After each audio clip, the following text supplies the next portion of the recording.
Tonight we're going to be giving you a closer look at the Blusmart HD dash cam. Alright, so this dash cam, it comes with a mount, the actual dash cam, of course, an extra long cable which I have plugged in right now charging it, and a backup camera, which I'll show you how it works in a bit. And let's go over the settings on the dash cam first. As you can see, it's got a nice screen, and also what's nice in the front is I haven't peeled off these yet, but it has a wide view lens. It's got a little bubble lens. You can see it sticking up a little bit maybe, but it's got a wide view lens, which is pretty cool. So it'll see a little bit wider than normal cameras on your dash. But we'll go through the quick settings on this guy. Your mount is right there. Your charger is right there. That is where you'll plug into your rear view camera. And then you also have a micro HDMI, so you can plug it into the TV when you want to, if you want to. And then on this side you have a micro SD card, which it comes with a 16 gigabyte SD card that you can put in there. There's a mic, and then all your buttons on the bottom. And so we'll go over these buttons real quick. You got a menu, OK, a mode, a right, left, power, and reset button if you want to reset. So first we'll talk about mode. Mode can change it from the video cam to picture, which is set at 10 megapixel right now. And to take a picture, you hit the OK button. Boom, took a picture. And then if you hit mode one more time, it'll go into the actual pictures, or video if you've got video. And you do right, left to go through that, and to play, you hit OK to play the videos and stuff. Hit mode one more time, you'll go back to the beginning, which is your video. Okay. Your menu, it's pretty easy. If you know how to work a camcorder, you'll know how to work this guy. Right and left, it's up and down pretty much. You'll go to resolution, which you can set at 1080 full HD, or 720, or 848 by 480, or 640 by 480. That's if you want to save some space on your SD card. You take a lower res video, but we'll set it at 1080. You'll just hit OK, and then keep going down. Dual record is if you want to record your back and front at the same time. Loop recording is to make sure when it's filled up, it'll just turn over and start looping, so you don't fill up your SD card and it will stop recording. WDR is your HDR. You want it on. It just takes better video. Exposure, if you notice that you got a little bit more white or maybe darker balance, you can go in there and change your exposure a little bit so that you can get your colors right. We'll just keep it at 0. Motion detection, this is pretty cool. So if you turn off your car, this thing does have battery, so it will stay on for a little bit, and if somebody walks in front of your car, it'll automatically turn on and start recording. So you can see if anybody's messing with the front of your car or the back of your car because of the rear view. If it's the side of your car, well, you just got to buy another cam for that. But you can turn that on and off if you want. Record audio, because it has a microphone, you can turn on and off that feature. If you want it to record you singing in the car, you totally can. If not, you're a horrible singer, you can turn that off. Parking monitor, that's when you're backing up. You turn that on, it takes over your full screen, and it'll help you back up. If you don't want to, you don't need to turn that on. Date stamp, you can, if you want your date stamp on your videos and your pictures, you can totally do that. G-sensor, it's nice, turn that on, because if you do get in an accident, this thing will jolt and create G-force, and if it hits that G-force that you've set, then it'll automatically save that video and won't delete it. So if you get in an accident and this thing keeps recording and eventually fills up, loops over, it will not loop over that video. It'll keep that video, which is pretty nice.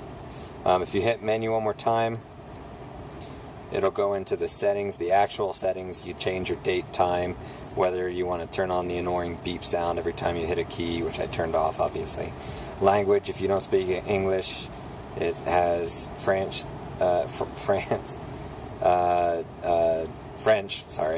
Spanish, Portuguese, German, Italian, different Chinese and Russian, and other different Chinese that I don't know, so. But we'll keep it on English. Your frequency is 50 or 60 hertz. There's a screensaver on here to save some battery. You can change it to 1 second, 5 seconds, 30 seconds, up to a minute, I think. Your format, what do you want? Internal or on the SD, which we want SD. Okay. We should have done that earlier. And if you want to change it back to your default settings. And that tells you your version number if you really want to know that. Well, let's go ahead and we'll pause the video and we'll show you the backup cam, how to install that. Okay, so here's your backup cam. It's this little guy he's got some lights, and we'll show you that turns on as well. But it comes with 3 wires, a red, a black, and then another black one. This one is really long and fishes through your car and plugs into your HD cam. These guys are what we're going to worry about right now. This is a negative and a positive wire. This is what's going to give you power to cam.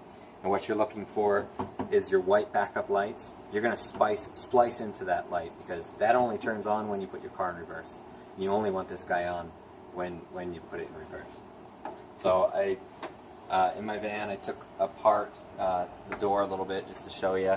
I kind of have 2 white lights, this one and then there's a white light up here. But this is my white light here. It's a little dark out, but you can't see. But you'll take this off, twists, the twist, but you'll pull this back and cut those wires, splice this into it, and then you'll have the power when you put your car in reverse. And let's show you how this thing actually works. Okay, so we're going to show you a little unconventional way to do this. Obviously, I wasn't ready to splice in the wires in the back yet, but what I did was plug it into my battery, negative to negative, positive to positive, and you can see we have power. The lights are on. I tried this during the day, and the lights didn't come on. So obviously, these lights only come on when it's dark out, which is nice. But we'll show you. So I've got those plugged in. This guy goes into the cam, down at the bottom, right there. And then, it turns right on.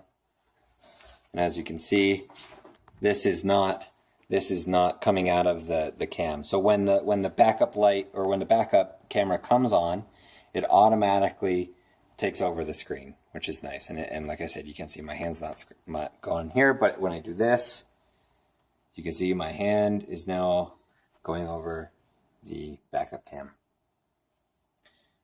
And then obviously once the camera turns off, boom, it becomes the front cam again. Okay, so that's how it'll work. Once power comes on to the camera, it takes over the video. And like I said, see, no hand, but now it's hand.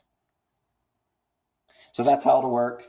And like I said, if you got some extra money, I'd buy the wireless backup cam. Unless you have a small car and you're okay with running wires, then you can go ahead and go a little bit cheaper and get the wired backup cam. And it'll work just as fine. You'll just have to run some wires and splice into your backlight. But other than that, it's a good little dash cam and a good little backup cam with lights, which is actually pretty nice, especially at night. So there you go. Okay, so just some closing remarks about this product. Now, this is a dash cam. The great thing about it is that it comes with a rear view camera as well, so that once you put your vehicle into reverse, you can see that will take over your screen and you'll be able to see what's going on behind your vehicle, which is great. And it also can record motion detection from the front and from the rear as well.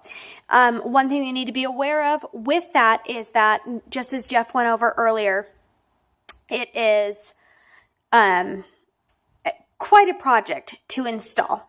So it's not a wireless camera. So as far as installing it goes, how easy or how difficult that's going to be is really going to depend on your vehicle. We really wanted to use this for our minivan, but as you can see, the length of the minivan means that we need to run those wires all the way through our vehicle. Whereas if we were to put this through our car right here, that would be a much shorter distance to have those wires tucked underneath and be able to get to plug in at the front of the camera.